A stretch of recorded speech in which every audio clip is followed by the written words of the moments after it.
Thank you very much. Busy time, very busy time. And let me begin by, again, expressing our support, solidarity, and love for the people of our great country. We're fighting for you, and we're enduring all of this together. And we will soon prevail together, making a lot of progress. We appreciate all of the great assistance from the governors and people within the states. The relationships have been really very good. I spoke with Governor Cuomo. We're working very hard to get additional things to New York as quickly as possible. As you know, we took care of the hospital, including personnel, the 2,500 beds that we built just recently at Javits, including personnel. And we opened it up to COVID. And that's something that we also did in Louisiana, and we're doing it in Dallas. So we have a lot of not only hospitals being built, but now we're manning the hospitals because states are, in many cases, unable to get additional people to work. It's just an incredible situation. There's never been anything like this. One of the most important issues in battling this pandemic is coordinating the delivery of the crucial supplies throughout the nation based upon the most accurate information available. And we've got the best health care and disaster experts anywhere in the world, and everybody will tell you that. And we're dealing with big parts of the world and helping them also through this horrible situation. We're at 151, still 151 nations are going through it. We're working to ensure that the supplies are delivered where and when they're needed. In some cases, we're telling governors, we can't go there because we don't think you need it, or we think someplace else needs it. And pretty much so far, we've been right about that. And we'll continue to do it as it really gets. This will be probably the toughest week between this week and next week. And there'll be a lot of death, unfortunately, but a lot less death than if this wasn't done, but there will be death. We're looking for an obvious focus in the hardest hit regions. Some of them are obvious and some aren't so obvious. They spring up, they come, and they hit you like you got hit by a club, an area that wasn't at all bothered. You look at what's going on in New Jersey. The governor's doing an excellent job, by the way, but how that sprang up. Every decision that we're making is made to save lives. It's really our sole consideration. We want to save lives. We want as few lives lost as possible. It's therefore critical that certain media outlets stop spreading false rumors and creating fear and even panic with the public. It's just incredible. I could name them, but it's the same ones, always the same ones. I guess they're looking for ratings. I don't know what they're looking for. So bad for our country. And so bad, the people understand it. You look at the levels and approval ratings, and they're the lowest they've ever been for media. It's so bad for our country, so bad for the world. You got to put it together for a little while, get this over with, and then go back to your fake news. During a national emergency, it's just essential that the federal decision makers cut through the fog of confusion in order to follow the facts and the science.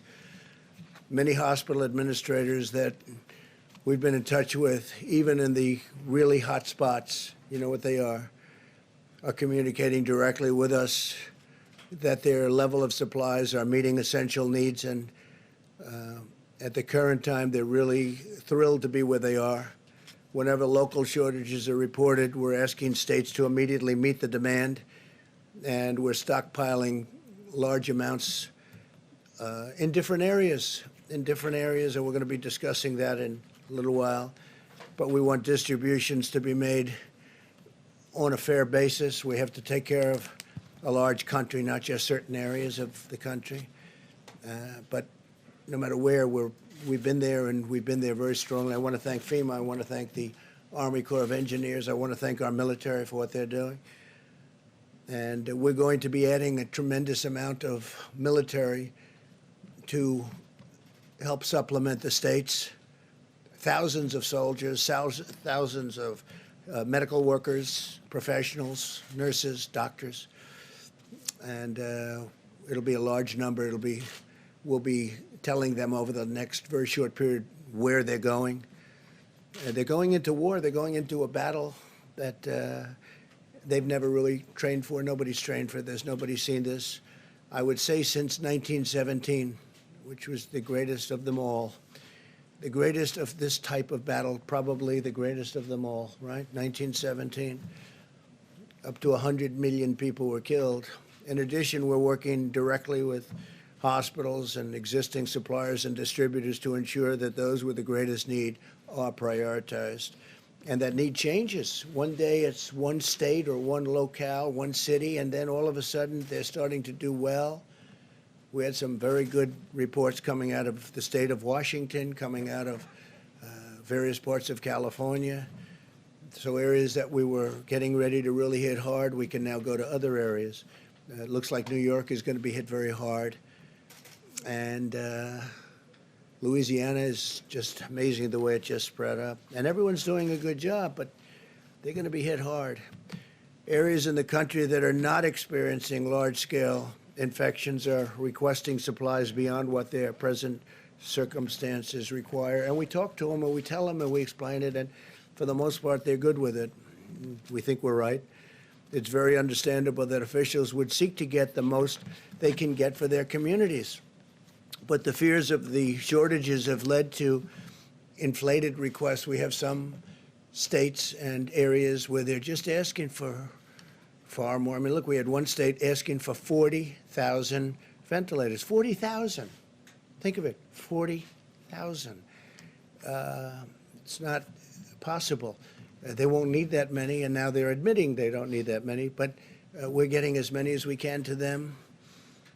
Again, nobody's ever seen anything like this in terms of ventilators, in terms of protective equipment and uniforms and outfits.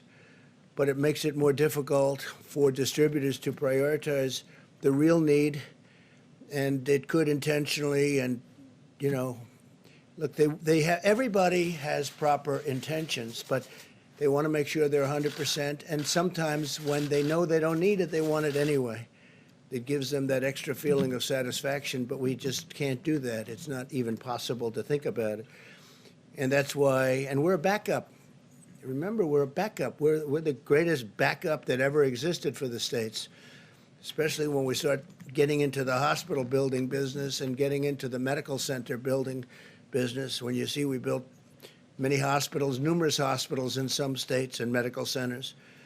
That's why my administration's been requesting actual usage numbers directly from the states and hospitals to meet their needs, because we want to be ready when the brunt of it comes, which is coming quickly. You see it.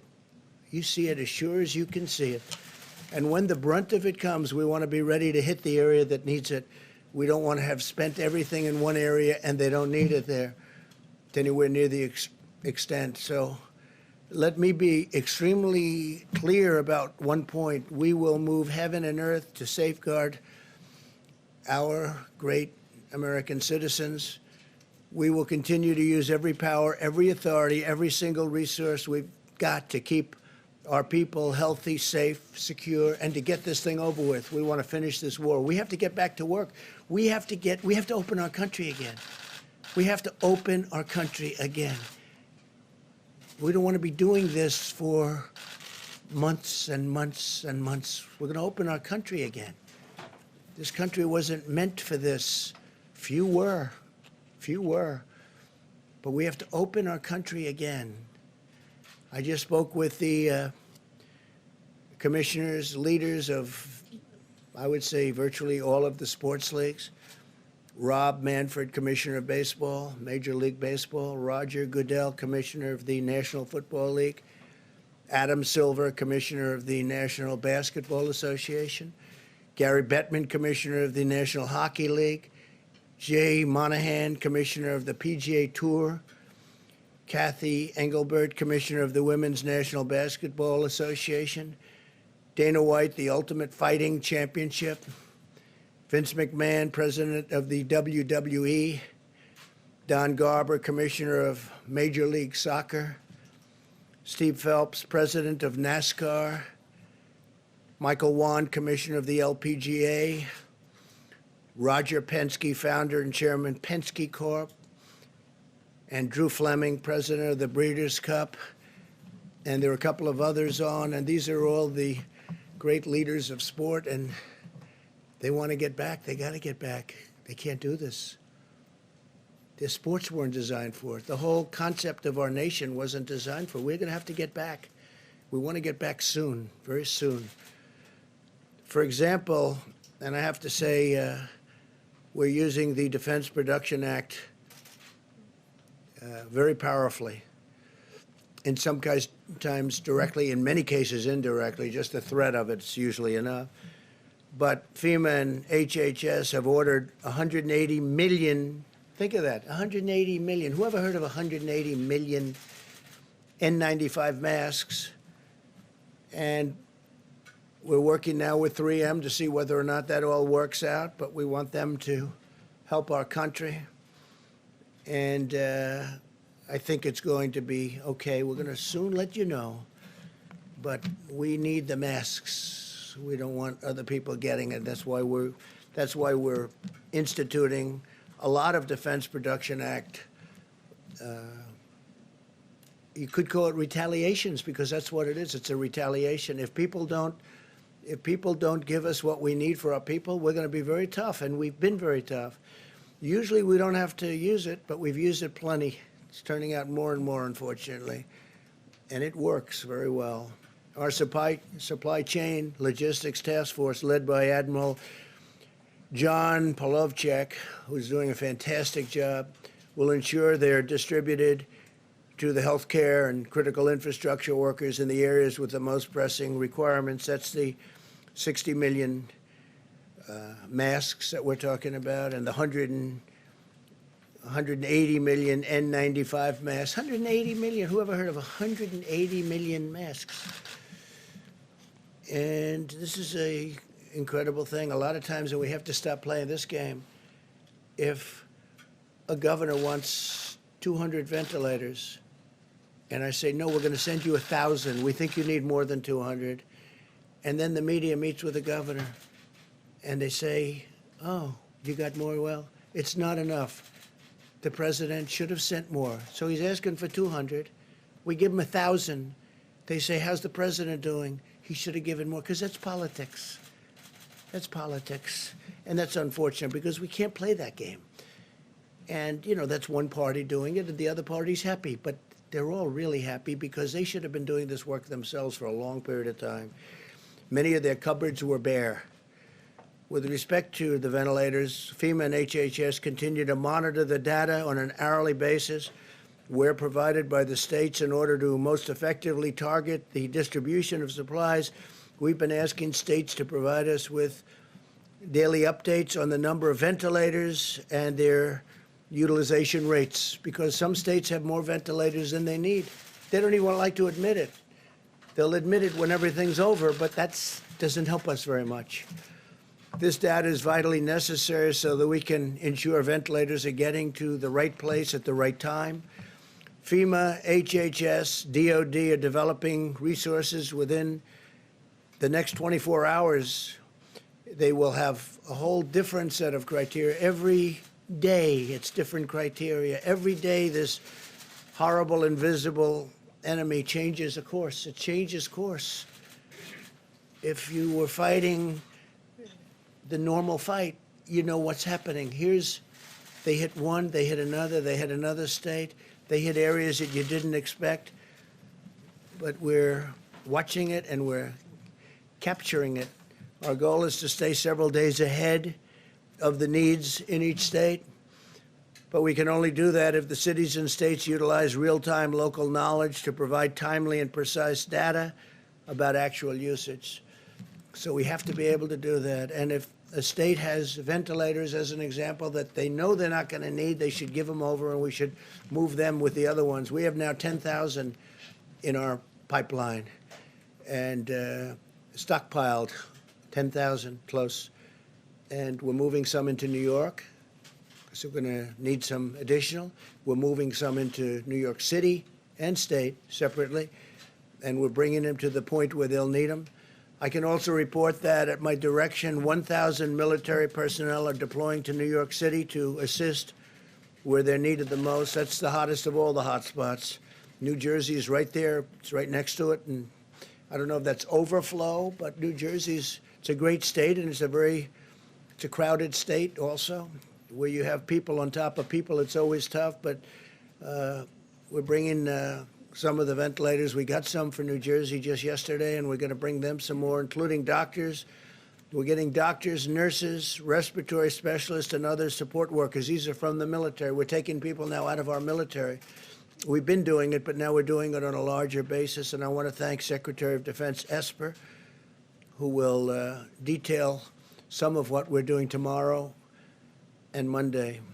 As the situation in Washington State continues to stabilize, we're returning a 300-bed federal medical station to a different location, so where we need it, and we appreciate that. They won't be needing it, and we appreciate them letting us know we're going to move it to a different location. It was already built.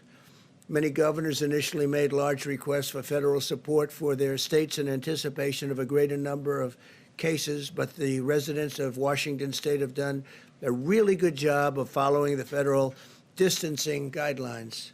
They really have. I'm also pleased to report that Oregon will be spending and sending. They're spending a lot of money because they really did stockpile well, and they're also sending 140 ventilators directly to New York, which we appreciate. And I want to thank the Vice President for the great work he's doing every day dealing with our nation's governors.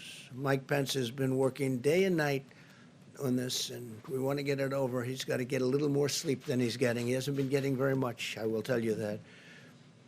And we're all in this together, and it's a beautiful thing to see how people are joining forces to help one another. They really are.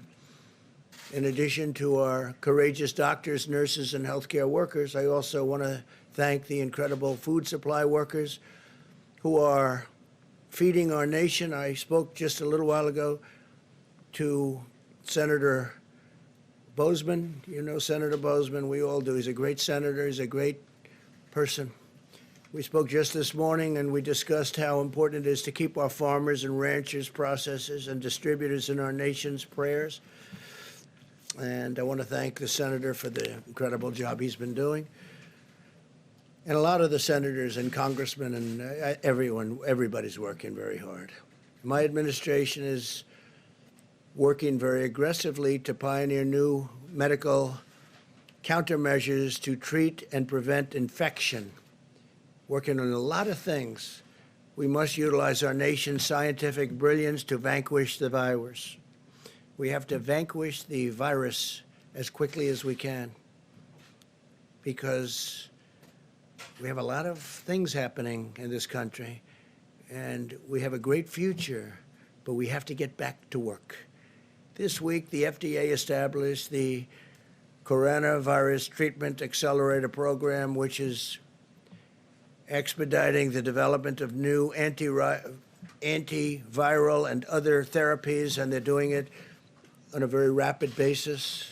And I think we're having some very good results. We'll tell you about that. HHS continues to speed the development of therapies derived from human blood that have the potential to lessen the severity or shorten the length of the illness.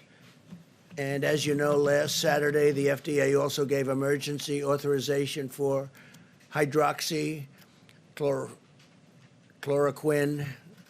And the hydroxychloroquine is I hope it's going to be a very important answer. We're having some very good things happening with it, and we're going to be distributing it through the Strategic National Stockpile.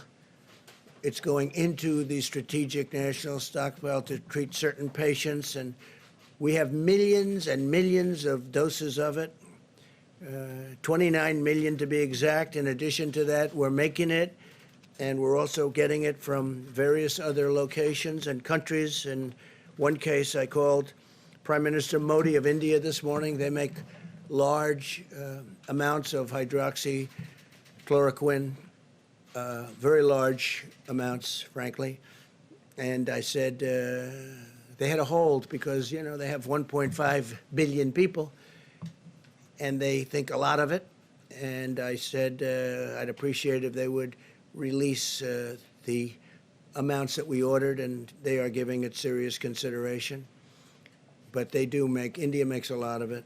But we have already 29 million, if you look, that's a big number, 29 million doses. And we've got millions of doses that are being made here, and many millions of doses that are made elsewhere that are being shipped here, and it will be arriving.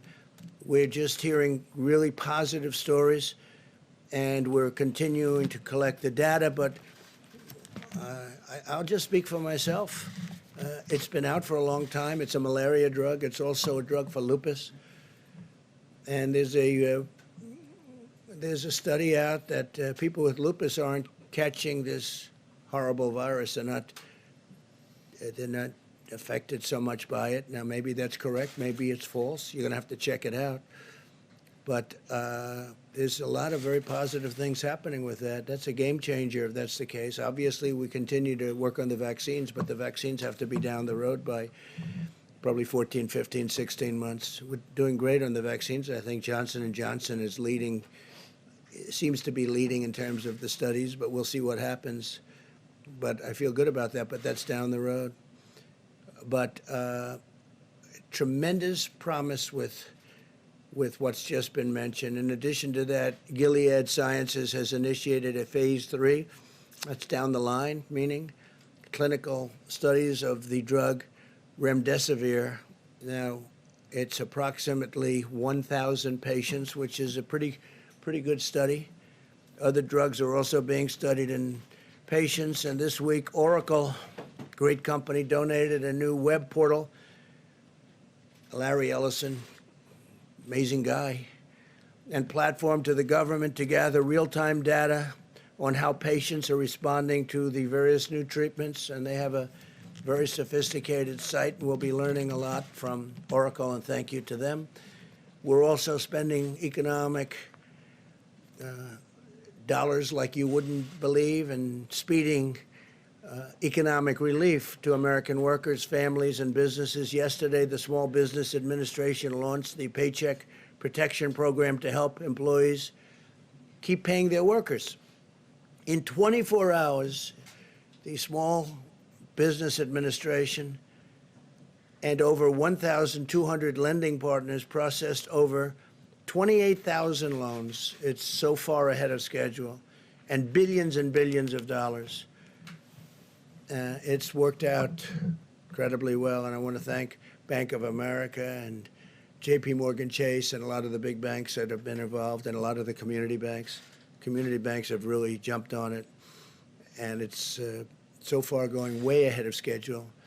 The SBA also clarified that faith-based organizations, including houses of worship, are eligible for the Paycheck Protection Program. That's great, as well as the Economic Injury Disaster Loan Program that you're familiar with, on the same terms as every other applicant. If we run out of funding for the Employee Retention Program, I will immediately ask Congress for more money. This is money that's really going directly to the people that need it, the small businesses that need it, and the workers that need it. Finally, because when we open, we want to open strong with businesses that are going. Remember, we had the greatest economy in the world, and then one day we were told we got to shut it down, stop it, tell everyone to stay home because of this horrible virus, and we did that. And we did the right thing, but now we have to open. We have to open our country. Finally, I can report that as of today, the State Department has successfully coordinated the safe return of more than 40,000 Americans stuck abroad on over 400 flights from 75 countries. Many of those countries were terrific in helping us, and I appreciate that very much. Some of them I had to call the leaders of the country, most of whom I know. And once I did, they snapped like you wouldn't believe. They really helped us great, so I appreciate that. So we brought back 40,000 Americans who were literally stuck in some countries with no chance of getting out, and we got them back. 400 flights, 75 countries, think of that. And those countries in almost every instance had a big problem with the virus. I want to thank the American people, most of all, for the selfless sacrifices that they're making for our nation. I know it's not pleasant, although some people have said they've gotten to know their family better, and they love their family more than ever. And that's a beautiful thing. They've actually gotten to know them. They're in the same house with their family for a long time. I guess it can also work the other way, perhaps, but we don't want to talk about that. And I want to encourage everyone to keep following our guidelines on slowing the spread.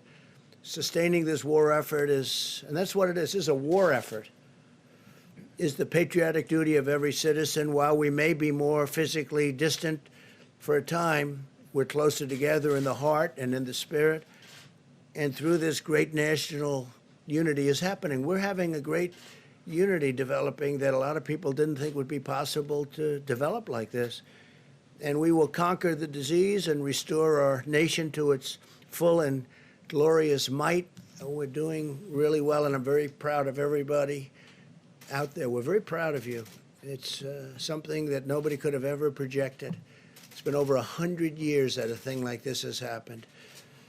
And the problem with this one is the contagion. It's so contagious. Nobody's ever seen anything like that, where it's so contagious. You can be feet away and just talking to somebody and catch it. You can catch it. You know how long it can live on surfaces. So things that nobody even thought of, the level of contagion. So we're getting there. We're going to make sure that it's over soon. And just keep going. It's not going to be long. And thank you very much. And with that, I'd like to ask Dr. Hahn to speak. And he's been doing yeoman's work at the FDA. Thank you very much, Doctor. Thank you. Thank you. Thank you, Mr. President. I'm going to speak about hydroxychloroquine and the efforts around that. Just to preface, I'd like to echo what the President said about the American people and the resiliency and the just terrific work. Mitigation is such an important part of our fight against the COVID-19 virus. Last week, as the President said, we issued an emergency use authorization to allow the donated hydroxychloroquine to come into the country and enter the general circulation.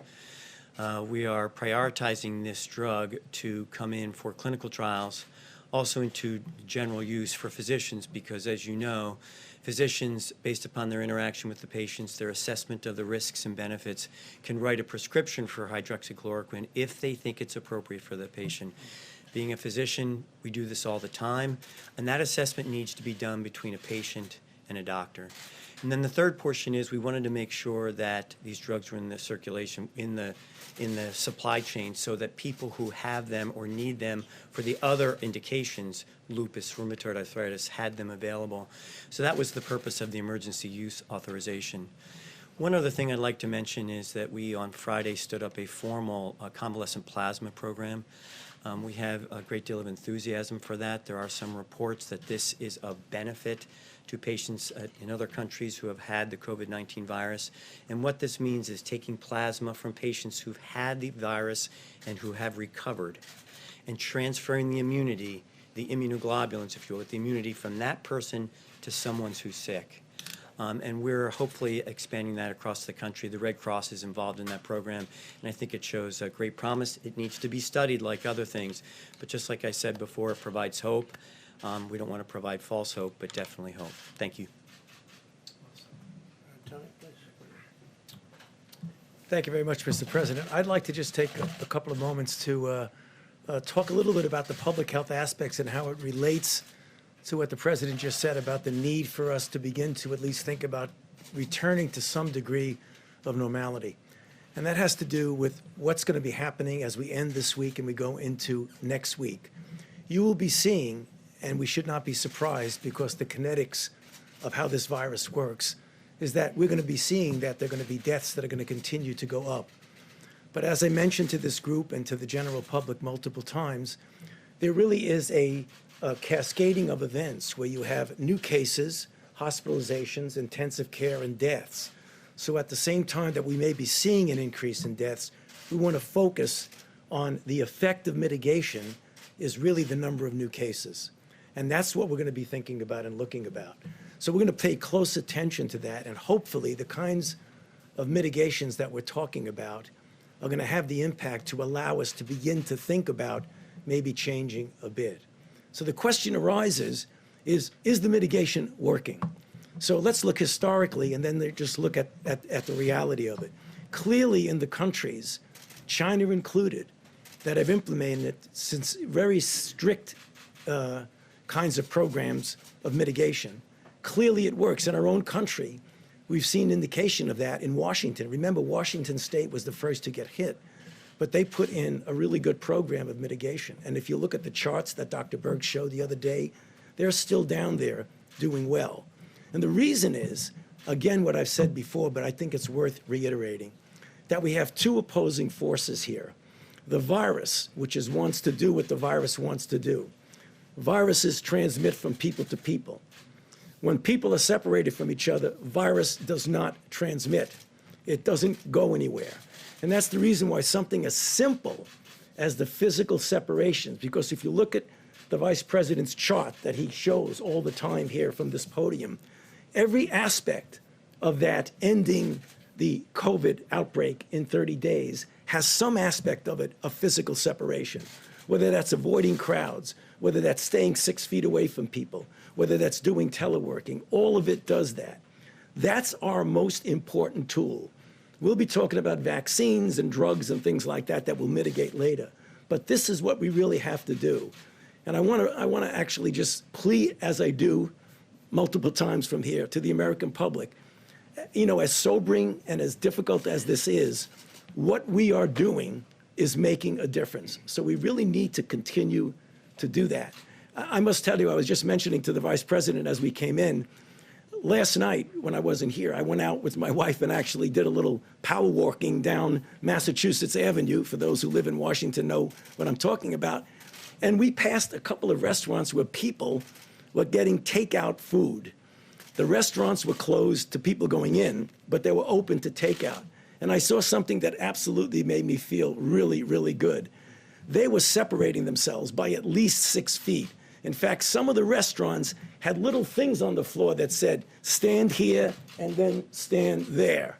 And I think if we as a nation pull together to do that, hopefully when we keep coming back here at these press conferences, we'll be able to show you that that curve that we keep talking about is going in the right direction. And I'd be happy to answer questions later. Thank you.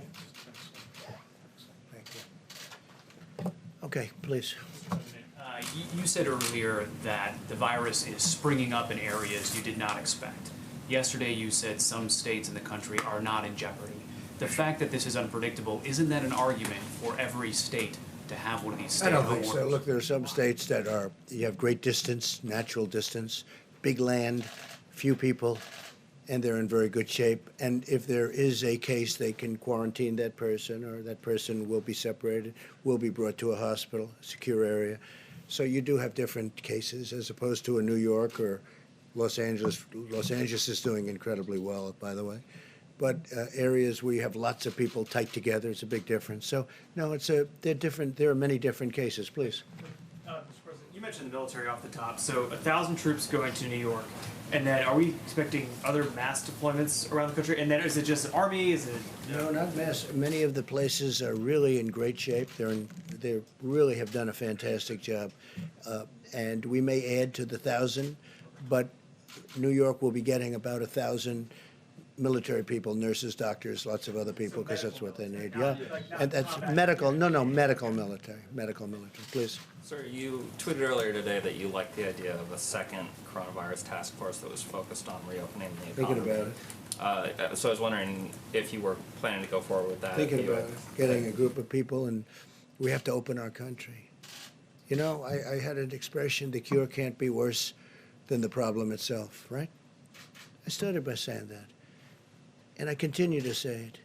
The cure cannot be worse than the problem itself. We got to get our country open. Reopening, can you talk about your call with the sports commissioners? Did you say you'd like to see people back, fans back in arenas in as soon as Absolutely, August? I want fans back in the arenas.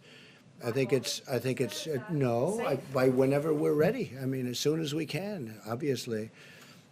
And the fans want to be back too. You know, they want to see basketball and baseball and football and hockey. They want to see their sports. They want to go out onto the golf courses and breathe nice, clean, beautiful, fresh air. No, I think that people can be I back can't based tell on you. the I can't science tell that you a you're saying. date, but I think it's going to be sooner rather than later. But and you know, we're not going to have separation for the rest of our times on the planet. We need it for this period of time, but eventually people are going to be able to occupy those seats in arenas next to each other, like we have for all of my life and all of your life. They want to sit next to each other at restaurants.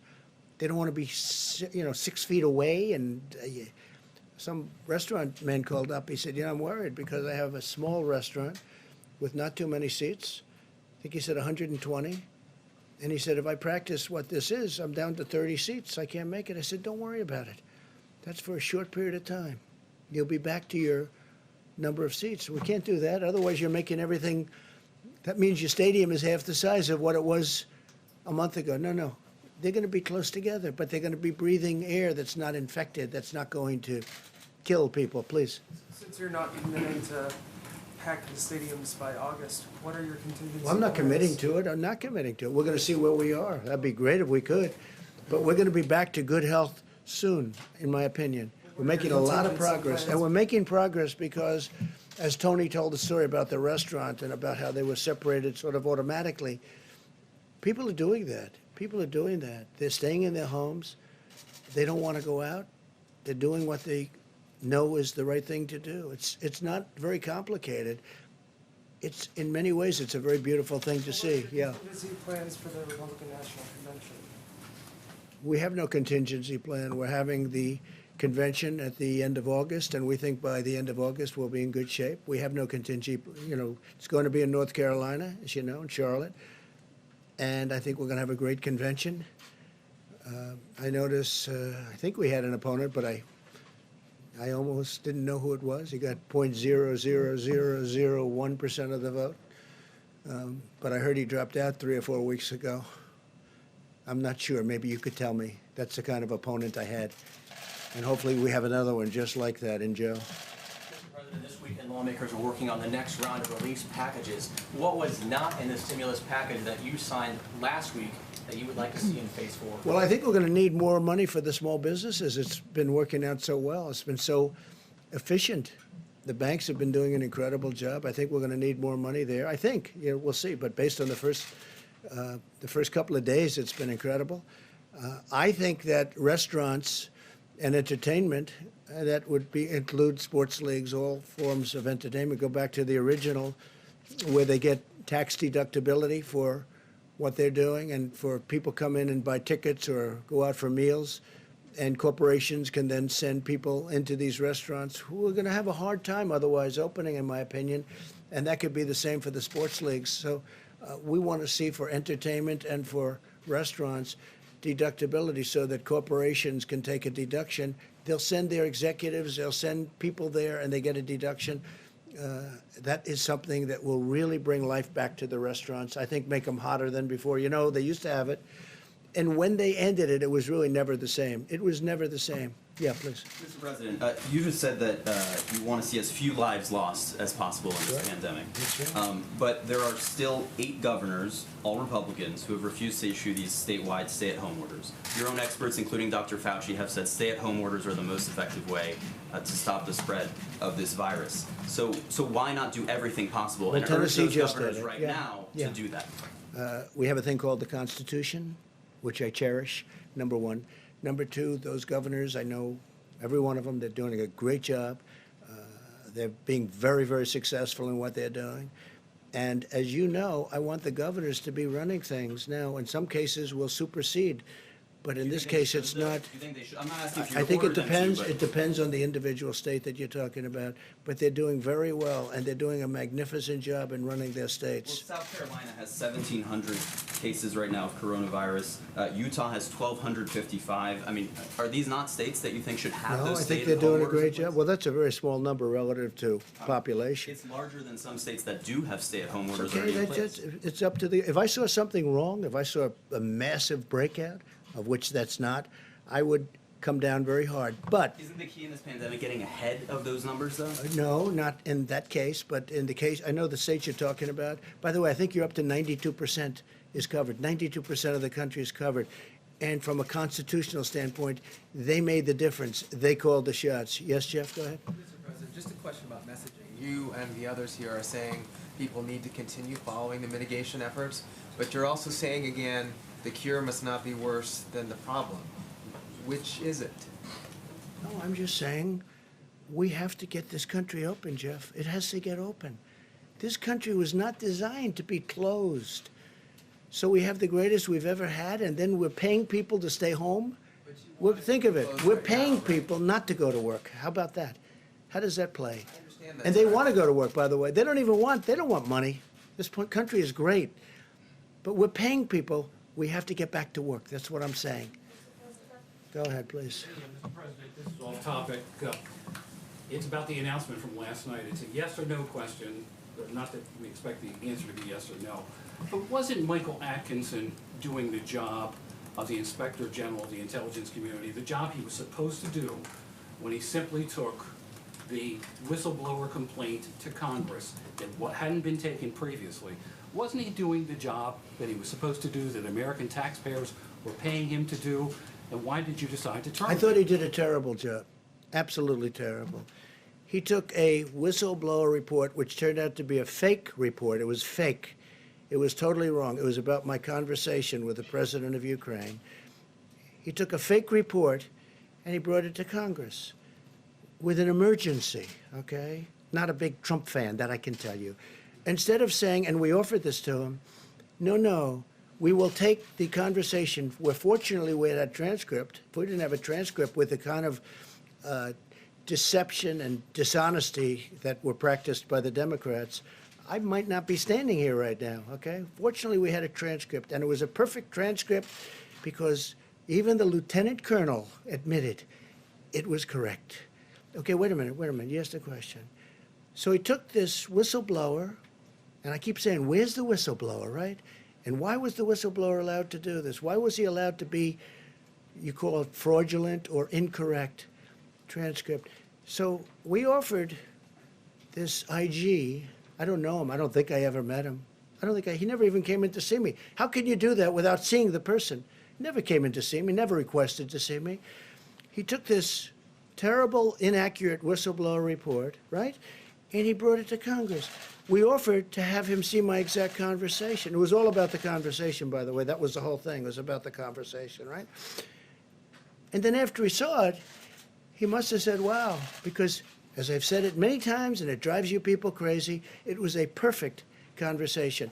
So instead of going and saying, gee, this is a terrible thing he said about the president's conversation. Well, it was a fraud.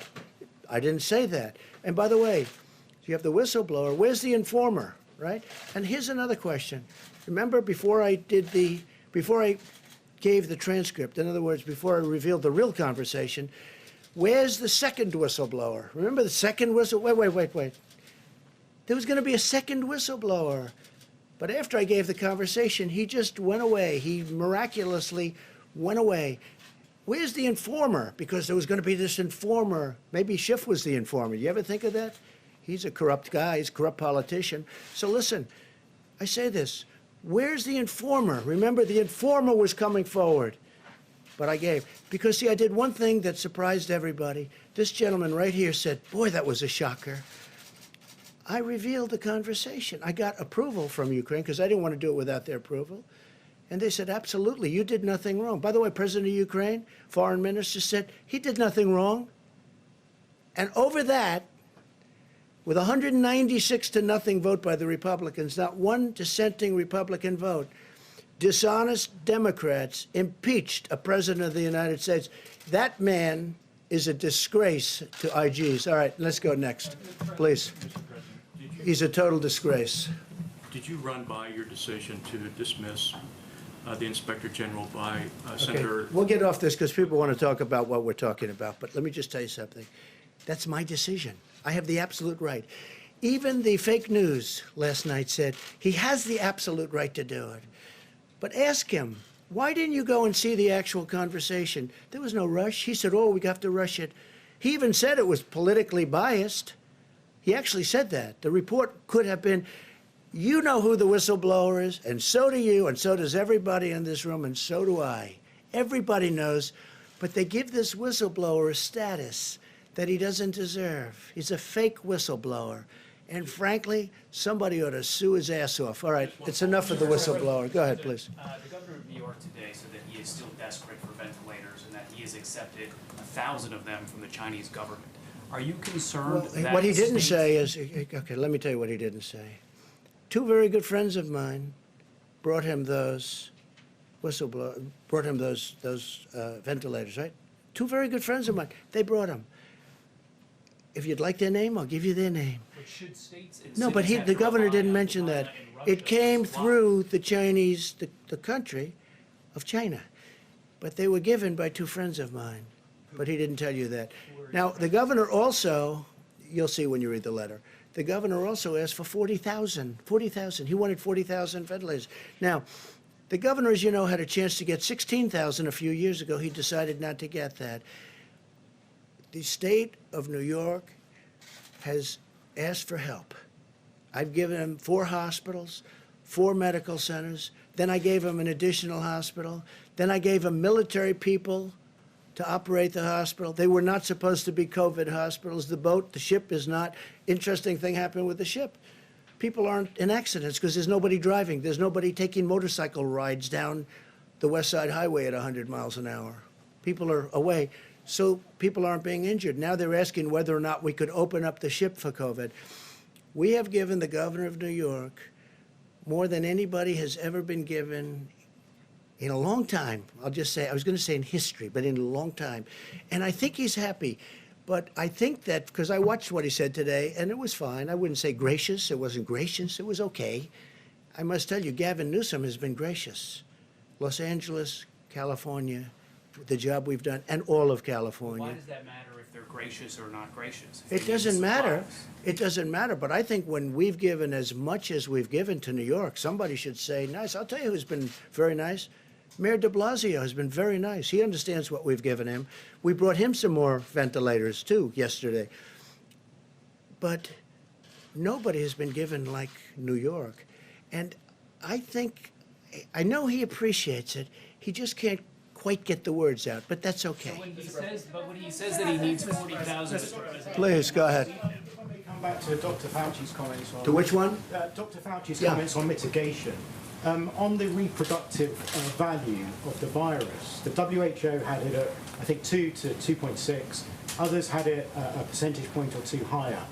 Do we have a new number now based on those mitigation techniques? Have we managed to bring it down? Well, Deb, I think maybe you should answer that, right? Dr. Birx, please? Yeah, sure. Go ahead.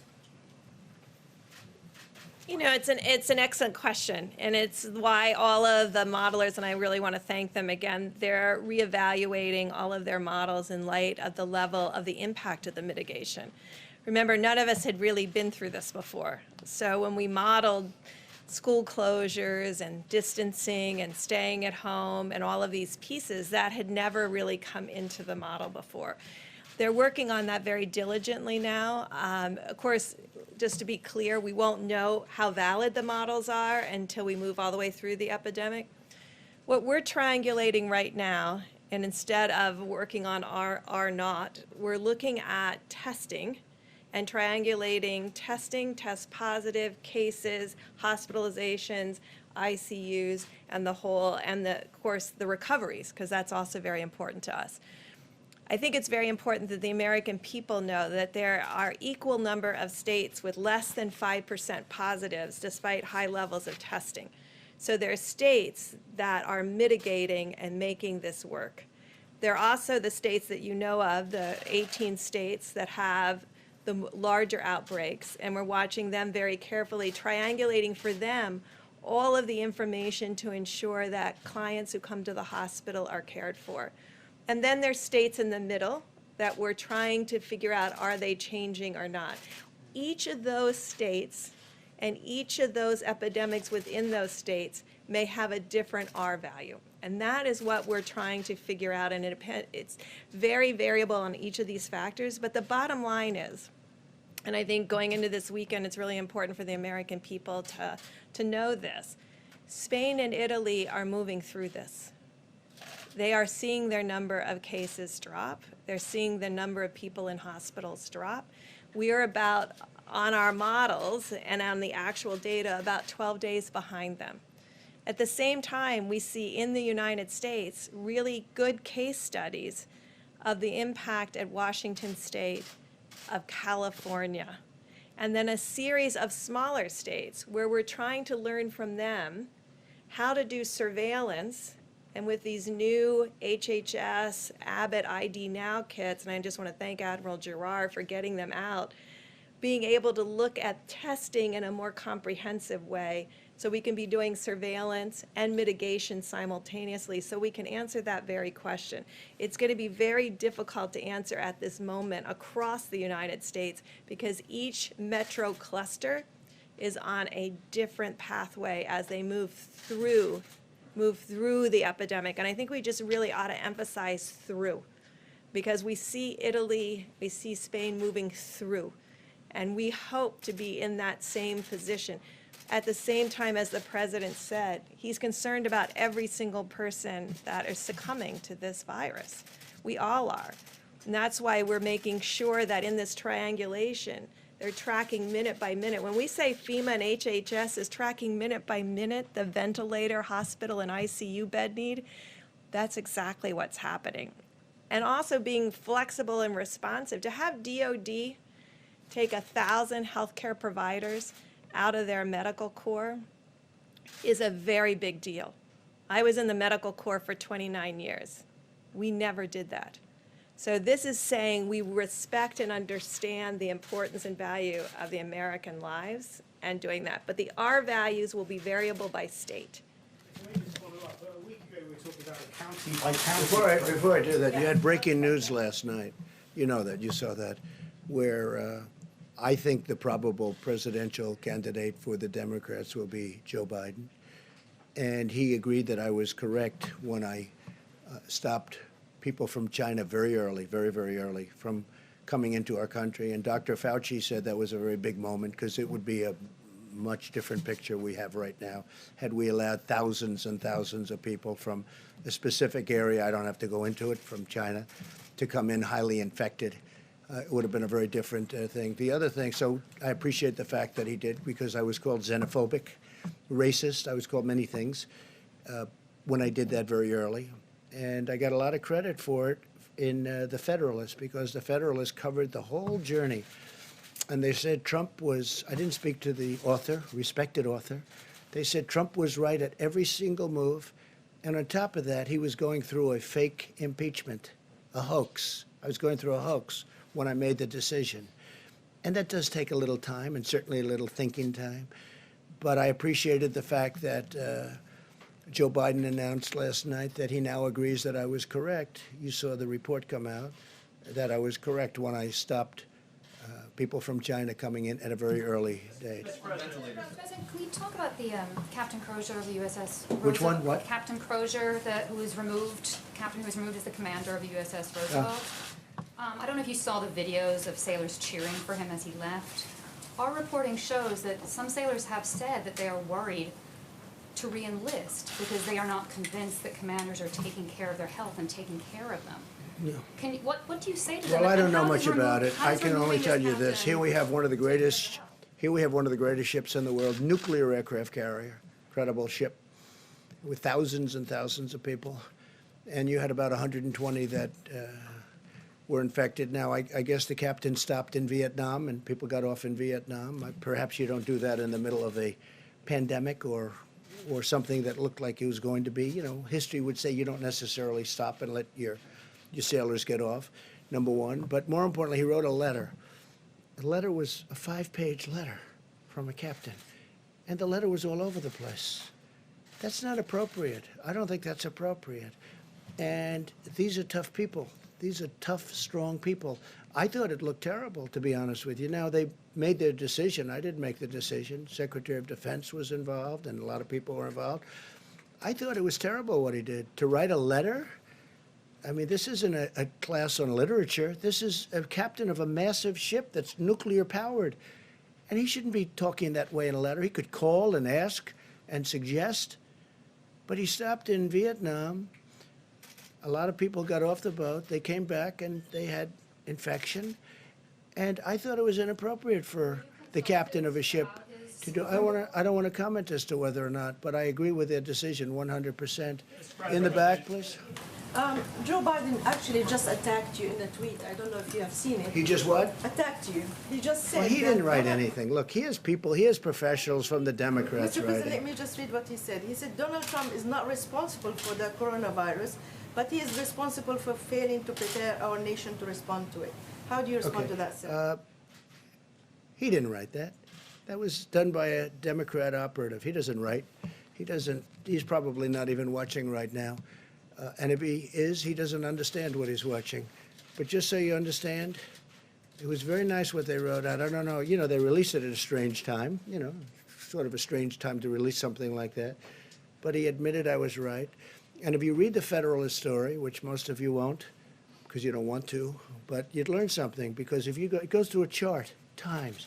I was early. Dr. Fauci, I don't think he's changed his mind, but he said it was a very important step when we stopped China from coming in from the specific area that was heavily infected.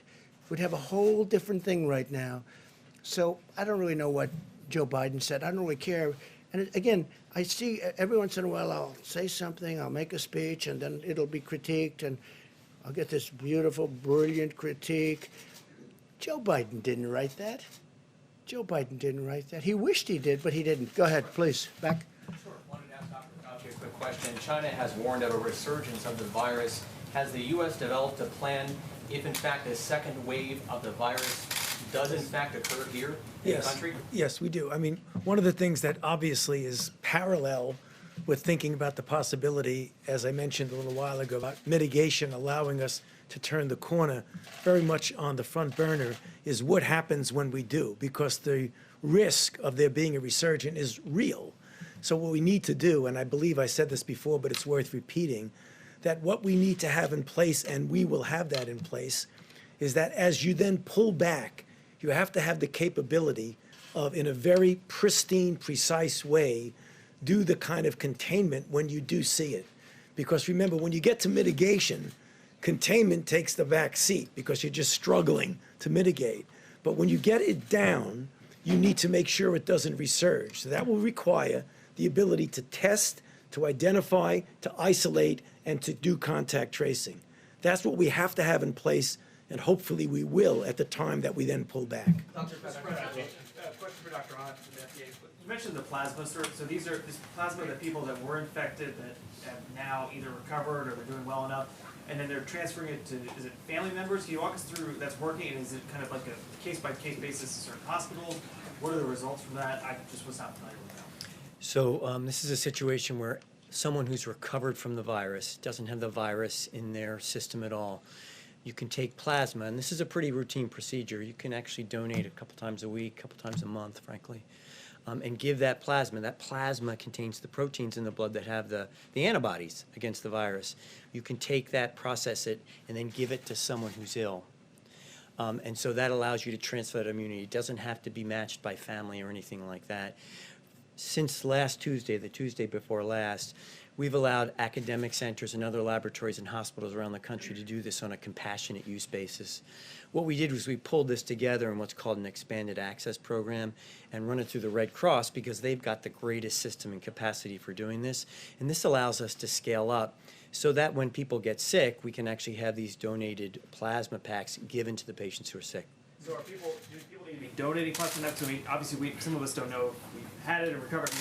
What should people be doing? So we've started with the Red Cross in this program. We made an announcement yesterday. We are planning to actually scale that up, and we'll have more information this week because we want to make sure we have the systems in place. It's a superb question. Thanks, sir. Right, Jeff, go ahead. Mr. President, can you clarify the situation with 3M right now? Germany said that it was an act of piracy, that 200,000 masks were apparently diverted from Thailand to the United States instead of to Berlin. Is that a miscommunication? Did that actually happen? And should 3M be fulfilling contracts for We're very masks to other disappointed in 3M. They should be taking care of our country, and they can sell to others, but they should be taking care of our country. The people that have dealt with them have dealt successfully with many companies over the last month.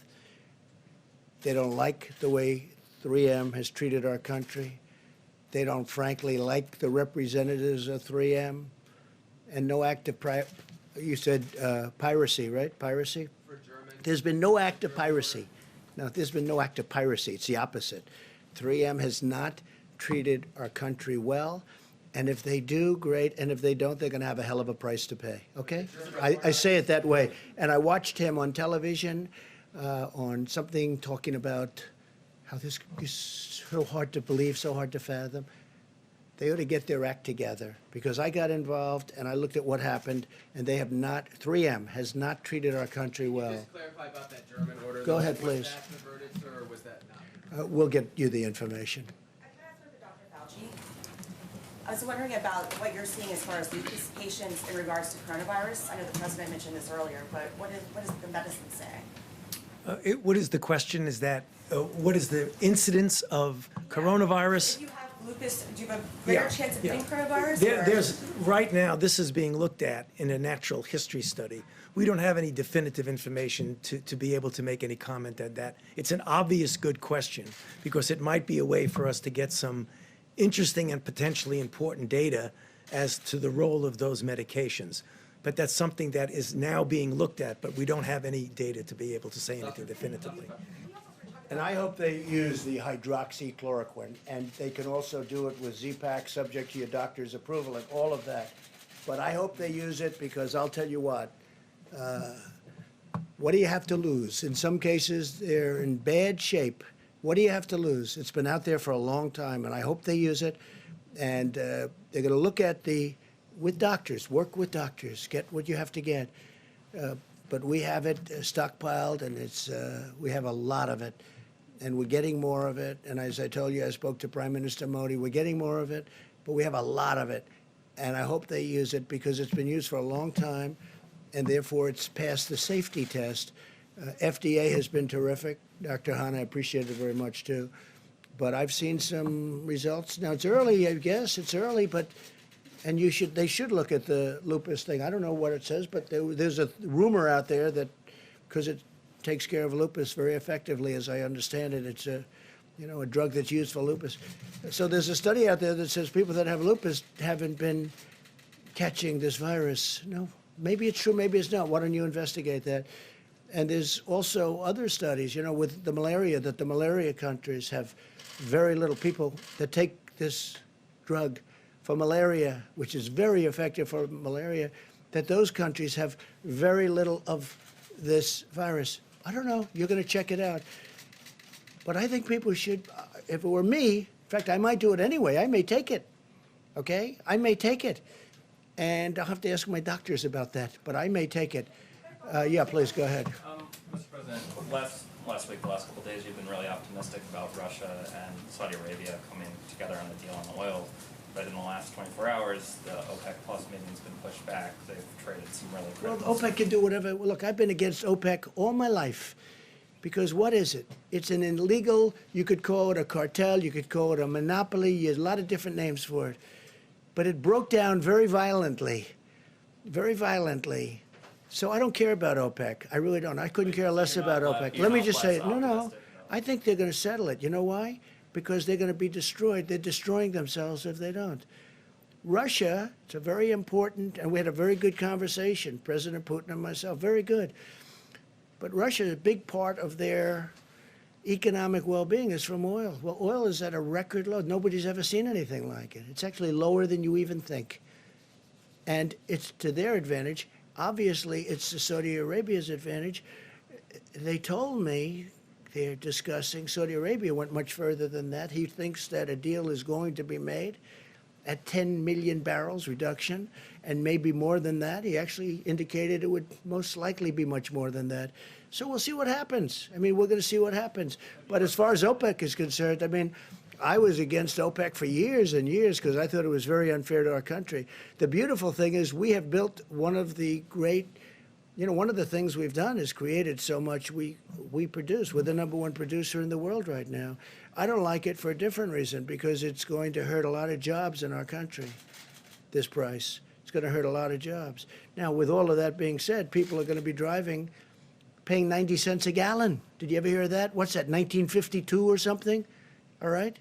So from that standpoint, but you know what? I am a big believer in our great energy business, and we're going to take care of our energy business. And if I have to do tariffs on oil coming from outside, or if I have to do something to protect our thousands and tens of thousands of energy workers and our great companies that produce all these jobs, I'll do whatever I have to do. Okay? Yeah, ma'am, go ahead. Yeah, you tweeted a little while ago about how sad it is for kids they don't have Little League right now. But I'm wondering if you're willing to share about your youngest son and how he's dealing with life and sheltering in place, not going to school, no sports. Well, he's a good athlete, and he loves soccer, and he's like everyone else. I mean, everything's shut down. He's in his room. He's happy, but he's not as happy as he could be. He'd like to be playing sports, Barron. And let's see what happens. But we have to get back. We have to get back. Remember that. We have to get back, and we have to get back soon. Okay? On the jobs reports numbers. Do you guys ever stop? Do you want to keep going for a little while? Huh? I mean, do you ever stop? How many times you ask? And in many cases, it's the same. Actually, a lot of good questions. Go ahead. But keep going, yes? Yes, sir. So you're not going to blame me that I kept it going too long? People said, oh, he kept it. Every time you'll ask it. No, I mean, no, it's amazing. Tony, every hand went up. I thought we've gone through I think every single hand went up the last time. You know what it shows you? It shows you that you love what you do. Go ahead. We do love what we do. So You do. No, you do. And some of you do it well. Not all of you. Go ahead. I'm not looking at you, by the way. So we did get the jobs reports numbers yesterday. Obviously, that's kind of a small portion because it's only the first half of March. Was there anything in there that was any sign of optimism? Obviously, we all saw the numbers, down in retail, down in hospitality. Was there anything that you said, okay, maybe with this virus we will see some sort of net gain? Look, the job numbers are what they are. We asked everybody to go home, don't work. So the numbers are going to be, astronomical. We understand that. I understood that. I know somebody said the numbers are meaningless, and then they took that to mean, oh, jobs don't mean anything, and it was just another fake news story. It wasn't me that said it, by the way. It was a very smart person, but they meant it by saying it really is what. That's why I answer your question very carefully. The numbers are what they are. We know the numbers were going to be massive because we told everybody to go home and lock your door, essentially, right? Don't come to work. You can't come to work. Don't go outside. Don't breathe. Don't do anything. We got to open up our country. But I know that it's coming back. And in my opinion, it will come back very strong. There's a tremendous energy. There's a tremendous demand. And some good things have happened. I mean, I don't know. There's one habit that, as you know, most of you, a lot of you have covered me a long time before I did this. I was never a big believer in shaking hands. But I decided if you don't shake hands, you're not going to be winning a lot of contests. Right now, I'm not sure you have to shake hands anymore. A couple of people have told me, Deborah, you told me, that if we didn't shake hands, the incidence of flu's a big deal also. And that flu might be cut down in half. Who knew that shaking hands was such a bad thing? I felt it. I mean, I always felt it. And, I was never to a point where I can't shake somebody's hand. I knew people like that too, but there weren't too many of them. But when I ran for office, all of a sudden I'm shaking hundreds of hands. And if I don't, I wouldn't even be standing here. But I think that's a custom that maybe people don't have to. We have to get close together. We have to sit together at the stadiums. We have to sit next to each other and wrestle. All that stuff is going to happen. But I think the concept of shaking hands maybe is something that's going to be a little bit from the past. Let's see what happens. Maybe they'll go right back to shaking hands. My last question today, how about that? Good. Is there anything you want people to do to show their support, especially we have two doctors up there, to show their support for the medical community? Is there something that, we've seen people clapping when nurses leave, I've seen Well, people we've make- seen a lot of that. You might say something that, I have seen such support. I saw this morning where everyone's, they're clapping for fire department, they're clapping for police, but they are really these people are, you know what they're like? They're like, Tony, they're like warriors, Mike. They're like warriors. They were going into Elmhurst Hospital, which has been tragic, right near where I grew up, in Queens. Going in, and the people in buildings are going, I mean, they're the rock stars. They're warriors. Nurses, doctors, first responders, what they're going through. And they don't even know what's going to happen. I mean, they go in, and by the way, even if they have great equipment, they're catching it, you know? Great equipment. They have good equipment, they catch it. They catch it with good, with bad. It is evil. But Tony, you might say something, and Mike, you may say something about that. Yeah, I'm glad you brought up that question, because I don't think people can really fully appreciate the extraordinary effort of these people. I mean, it's amazing. I did all of my medical training in New York City in a big, busy New York City hospital at a time when it was just what you normally see in a hospital. I came to NIH, and I spent about 5 to 8 years in the very early years of the AIDS epidemic, which was just the darkest years of my life, because almost every single one of my patients died. And yet, as we knew epidemiologically, that there was very little risk. There was a small risk, but very little risk of getting infected from a patient. To see now what these brave warriors are doing in the hospitals, not only giving life-saving treatment to people, but every single day putting themselves at risk for themselves and their family. I just think that the American public owe a phenomenal debt of gratitude for these people. How do you want them to show that? And they should just salute them in every way you can. You know, when we were at war, and at the height of the war in Afghanistan and Iraq, when you're at an airport and you'd see somebody with a uniform come by, everybody would do that. I think that's what we should do when we see healthcare workers, just applaud them. Pretty much what's happening. Mike, please.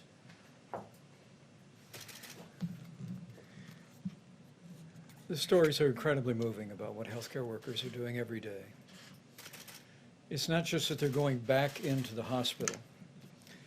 In places like New York and New Jersey, earlier than that in Washington State and California, where this first began. It's not just that they're providing care to people, but because of the nature of how contagious the coronavirus is, they're also supplementing for family. I mean, that's what gets to me.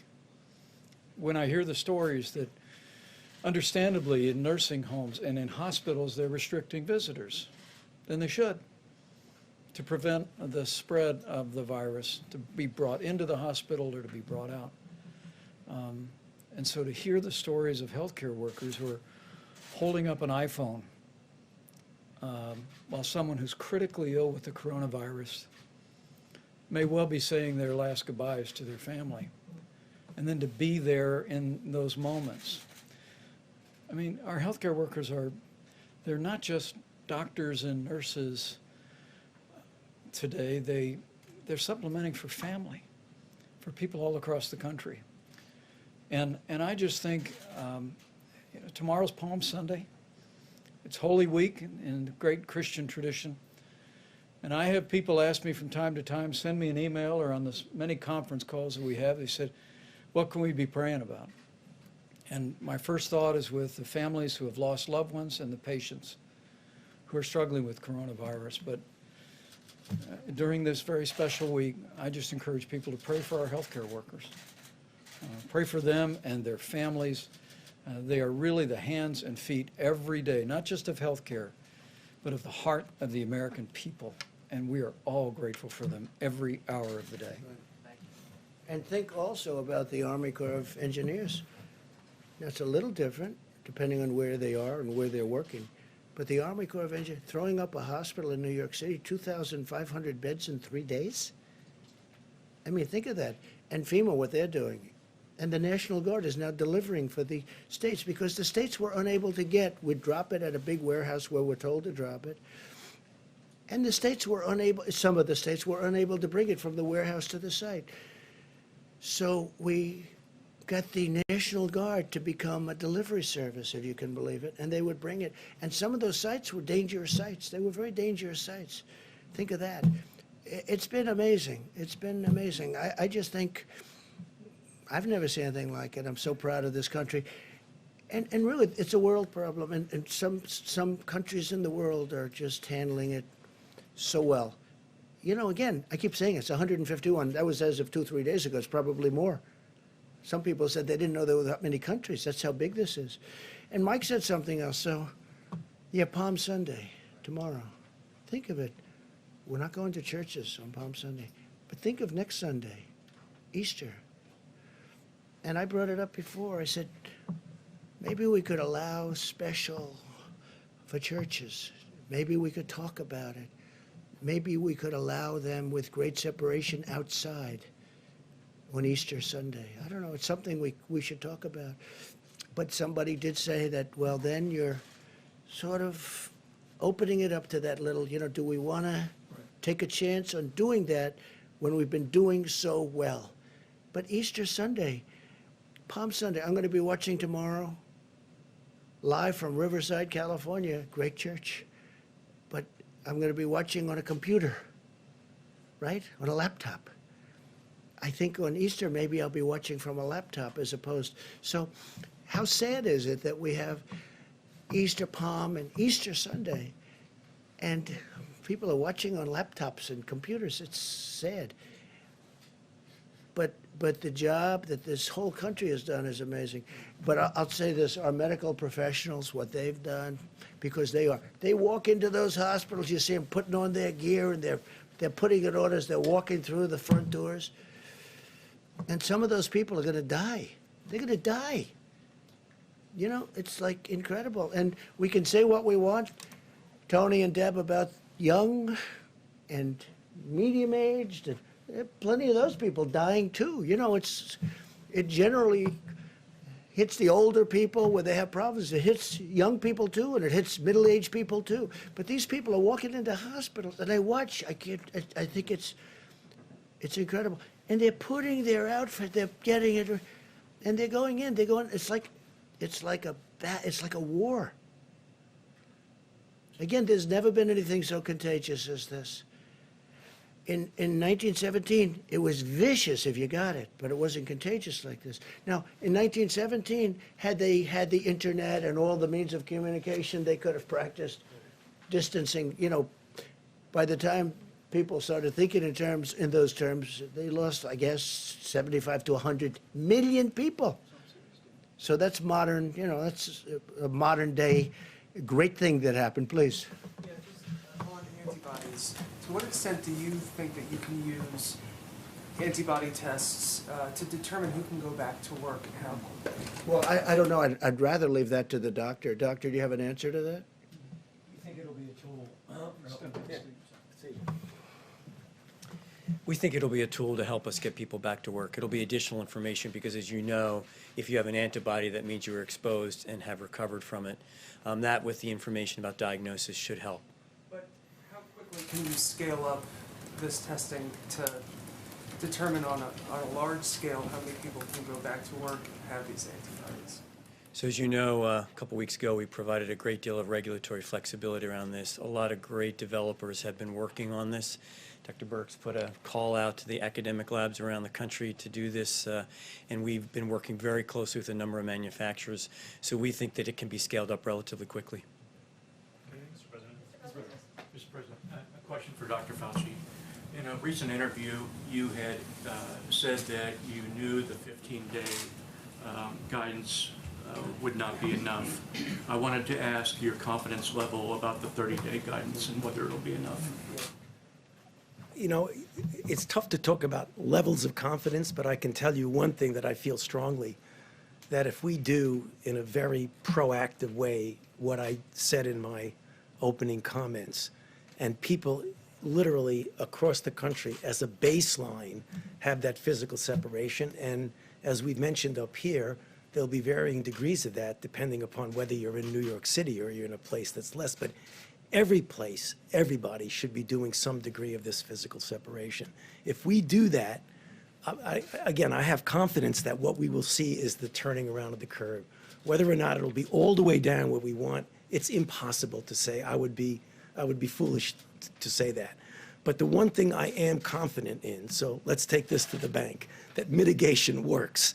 So it does. We've seen it in other countries. We've seen it in our own country. And that's the reason why I keep coming up at every chance I get to plead with the American people to please take a look at those guidelines that the Vice President keeps putting up with his chart, because every single one of those points has something to do with physical separation. And mitigation does work. But again, we're not going to destroy our country. We have to get back.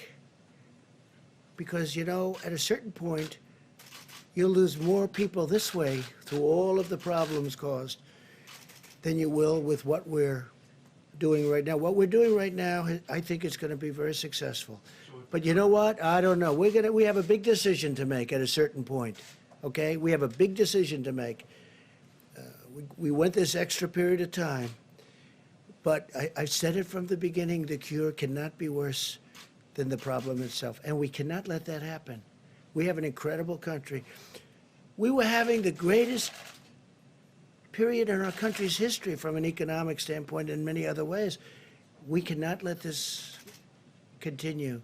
So at a certain point, some hard decisions are going to have to be made. Go ahead. Mr. President, ventilator manufacturers are doubling, tripling, even quadrupling their production in some cases. That's true. And yet medical experts and some of these manufacturers are predicting that there will still be shortages of tens of thousands of ventilators. Is it time for you to level with the American public that there likely will be shortages of ventilators in some cases? Could be. I mean, it could be you have shortages, and it could also be that you have some that have way overestimated the number of ventilators they need. We think that, you know, we have a good amount ready to move. I mean, literally, like an army. They're ready to move to any hotspot. But some of the ones that you're talking about, always a nasty question from CNN, but some of the ones, yeah, because I think that, frankly, you know, because you know what, you've asked that question about 10 times over the course of about a month. Look, we're mobilized and ready to go. We have a lot of ventilators ready to go. And if we had given them all out, we wouldn't. And you would be overstocked in many areas. What we're doing is we have a very good plan to take from some areas, even though we have the 10 or almost the 10,000, we're also taking from areas that won't be as badly hit as today we think they will be. There will be some areas hit harder than we think, and there's nothing that Deborah or Tony or any of these professionals can do about it.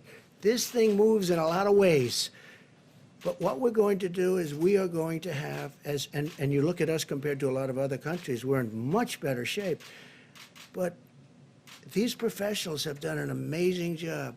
Now, over the next week and 2 weeks, it's going to be a very, very deadly period, unfortunately. But we're going to make it so that we lose as few lives as possible. And I think we're going to be successful. I think we already are successful in that regard. When you look at that graph, and you see all of the bumps, if you want to call it, at a very low level. And you see a couple at a higher level, they were tough. But you see all of those levels. You know, when you look at, and when you hear about Italy, and then you hear about France, and then you hear about, you know, what we have is we have many Italys all over. They're like countries. California is a country. New York is a country. If you look at them from the standpoint of what we're talking about, we have many like country spots. Some are hot spots, and there's nothing we're going to do about it. One of the biggest surprises is Louisiana, because it started off so good, and then all of a sudden it shot up like a rocket. But we are going to try and have ventilators wherever we possibly can. Jeff, go ahead. Despite the Herculean effort of some of these companies to ramp up production as fast as possible, it still won't be enough. Well, New York wanted 40,000 ventilators, okay? 40,000. Think of what 40,000 is. It's like cars. It's a big project. It's an expensive product. I mean, some of them are $50,000 a piece. I saw one the other day, 55,000. That was before they start playing the games with supply and demand, okay? Some are very, very, you call them luxury. Some are not. But frankly, these are very expensive products. These are very high-tech projects and products, and they take a period of time. We have thousands of them being built right now. Some will be ready. And we're going to have extra, and we'll keep them at hospitals. But a lot of hospitals, a lot of states had the chance of getting ventilators, and they turned those ventilators down so they could spend their money at something else. And in a way, I understand that, because who thinks a thing like this? It's not a knock. If I'm told, like perhaps New York, you can spend $1 billion on ventilators and get 16,000 or a massive number of ventilators that they've been offered over the years, or you can build a new bridge or road or something. I mean, I understand how that works. I'm not blaming anybody. I'm just saying a lot of the states had chances of stockpiling a lot of ventilators. They didn't do it, and I think we're doing a very good job in helping them out. Please, Jeff. And it's a very fair question. I understand that question very well. Yeah. To follow up on what you and the others have been saying today about it being a deadly week or two coming, can you give us a sense, or perhaps Dr. Birx, of what that means numerically? I'd like to ask also, I'd like to say, we know pretty much the line of attack. We know the numbers. The numbers are the numbers. They seem to be checking out, unfortunately, or in some cases, they're on the low side, which we're very happy. We want to keep them on the very low side, and that's where we're headed, and I think that's maybe where we're headed. But I'd like to ask maybe you and Tony, where is the week or the number of days of greatest attack? What will be our worst day, if that's possible to determine? I think that's what you're asking, right? And how many deaths exactly are you expecting?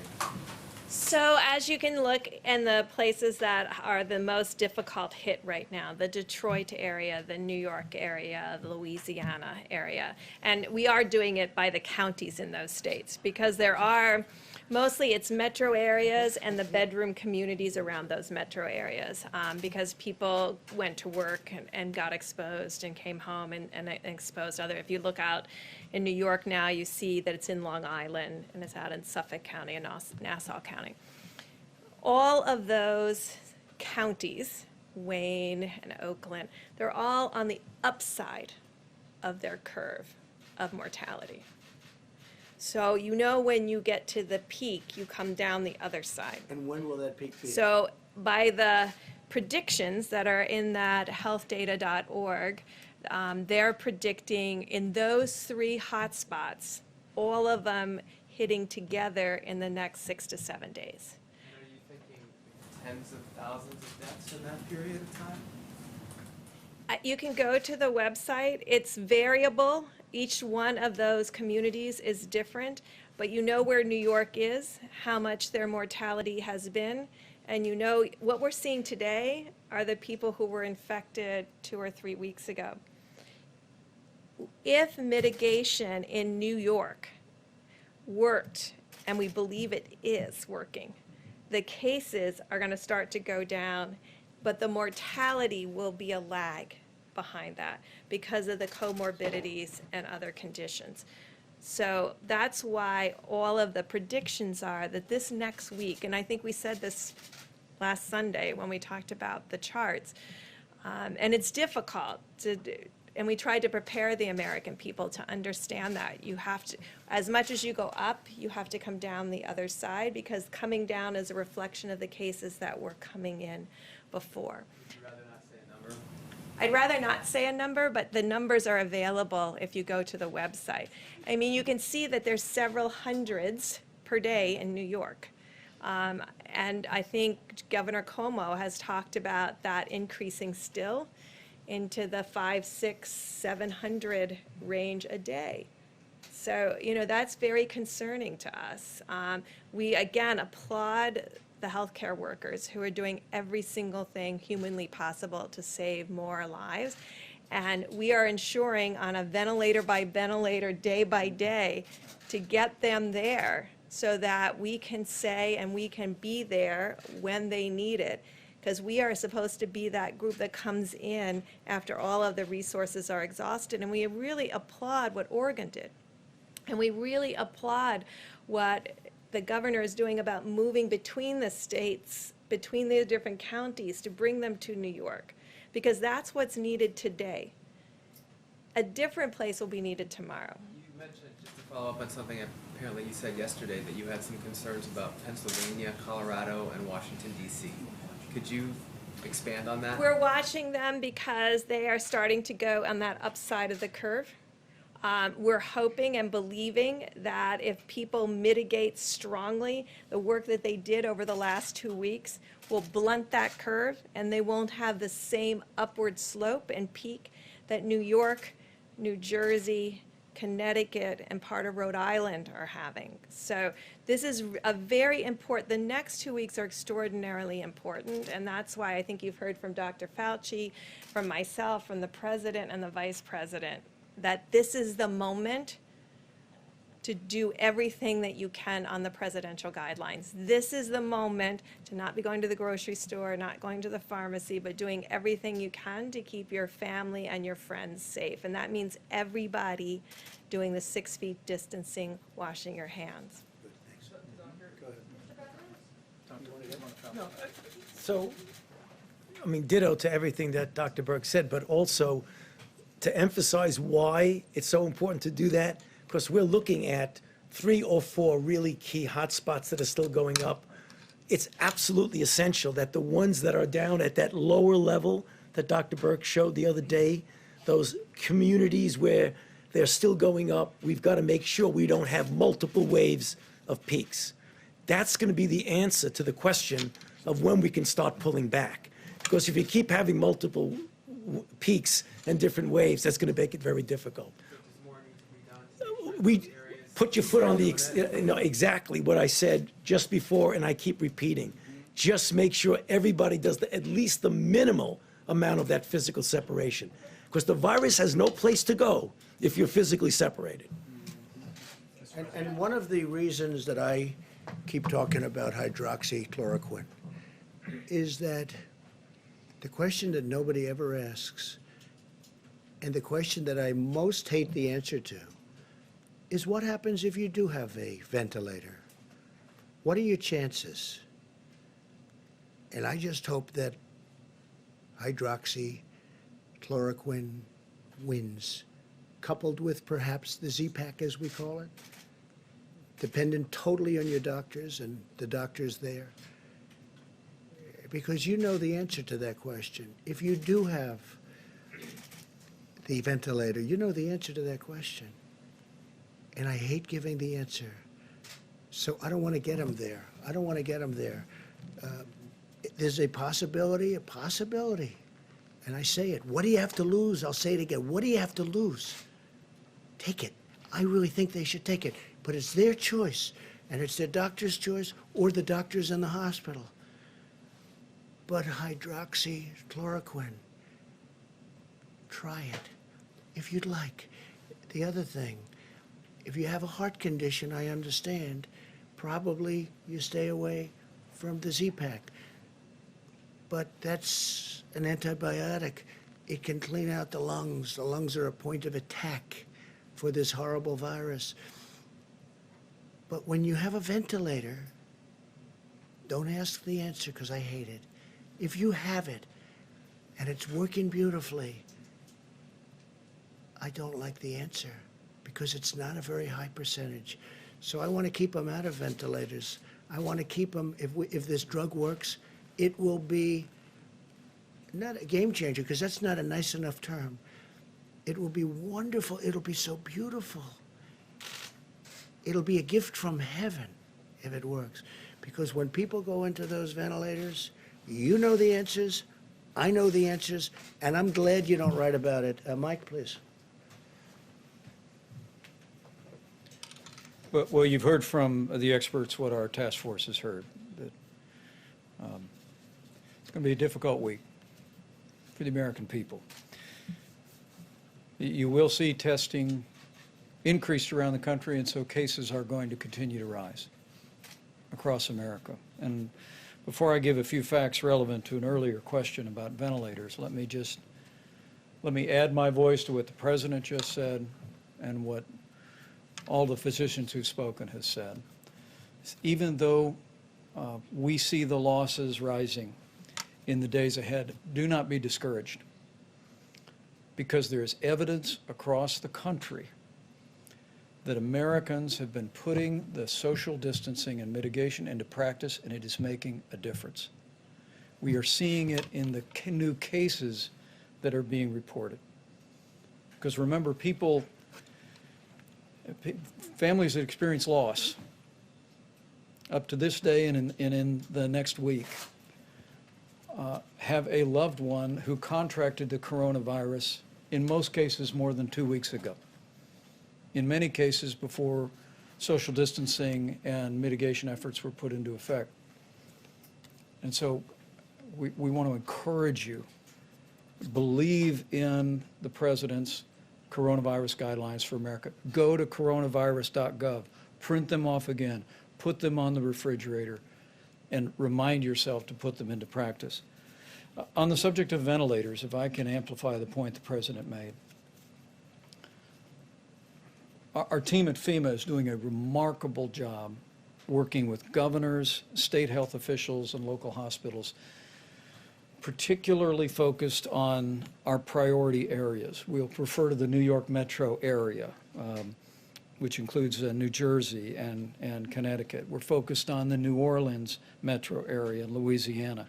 We're focusing on Detroit. We're focusing on Chicago. These are the areas where we see the significant rise in cases. And we are surging supplies, specifically ventilators, but all personal protective equipment from FEMA to those areas. And just to give you a couple of examples, I spoke to governors in New York, New Jersey, Louisiana, Massachusetts, Michigan, and Maryland today alone. And in those cases, Governor Cuomo is actually assessing all of the available ventilators. We've sent 4,400 ventilators already to New York. As has already been referenced, they're going to receive a shipment of over 1,000 from overseas. And allow me to say, as I told her personally today, the governor of Oregon, Governor Kate Brown, her unilateral decision to send 140 ventilators because Oregon, they felt Oregon today is in a place where they could give those ventilators to New York, to me was in the very highest American tradition of loving your neighbor. And when I talked to Governor Cuomo, Mr. President, he actually told me they never asked Oregon for the ventilators.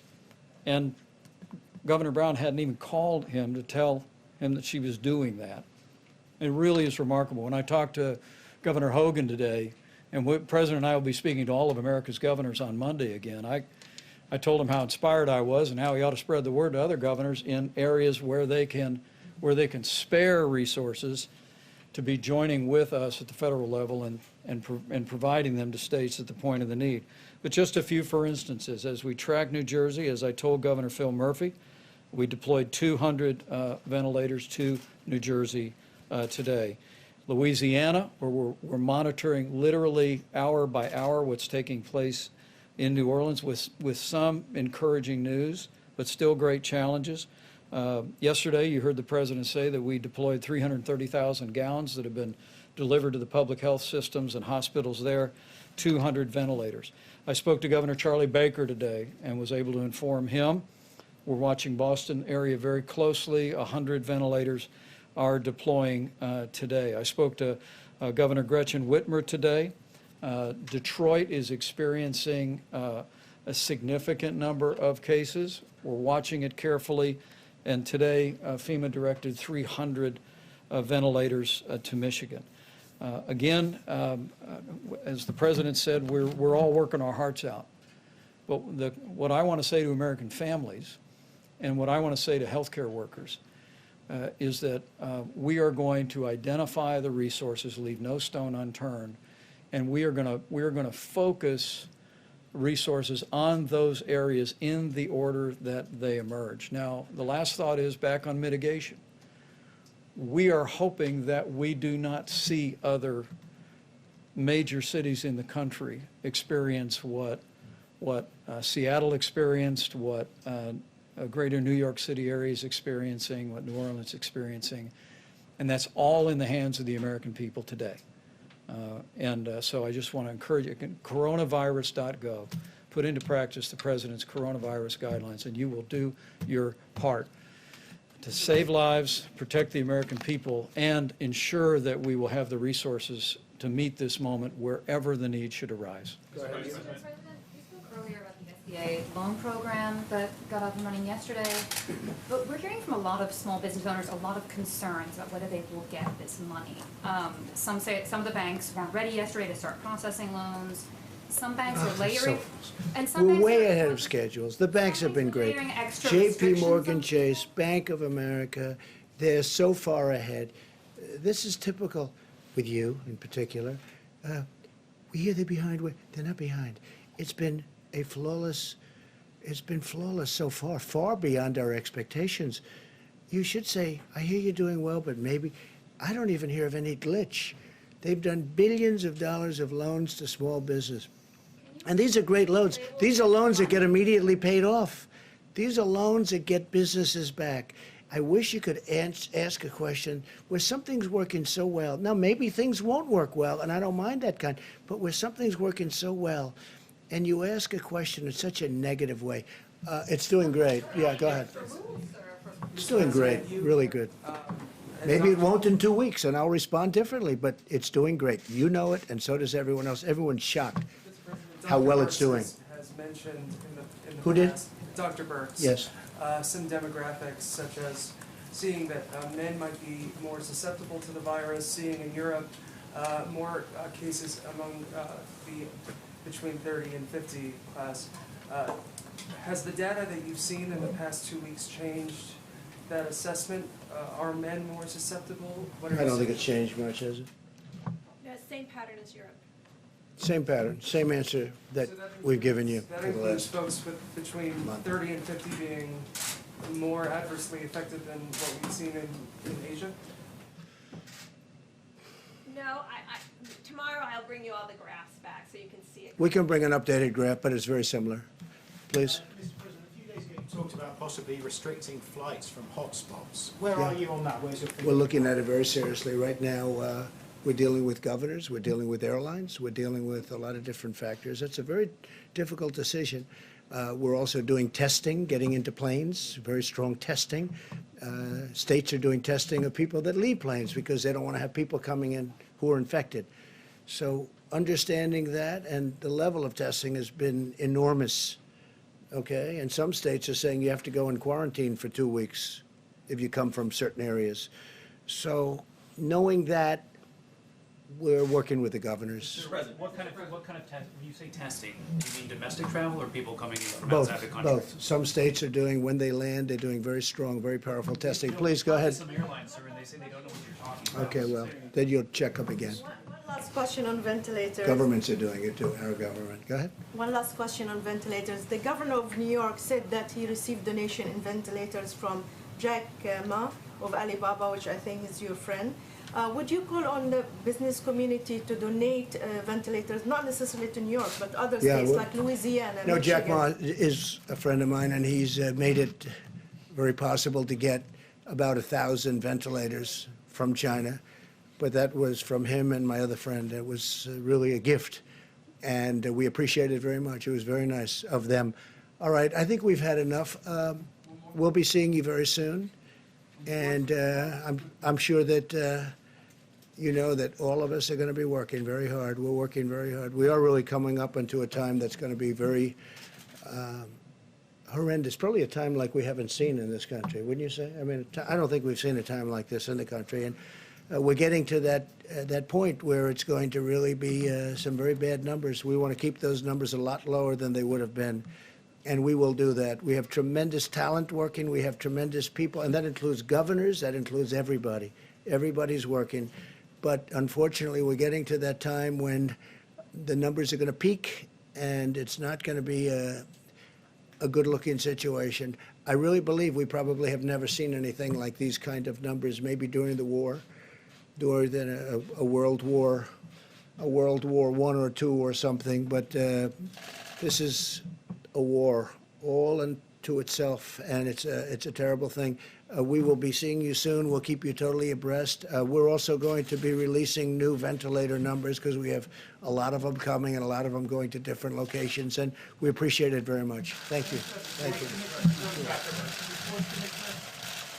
Dr. Burks, on the testing backlog. Dr. Burks, just a quick question. Are we in that 24-hour window yet?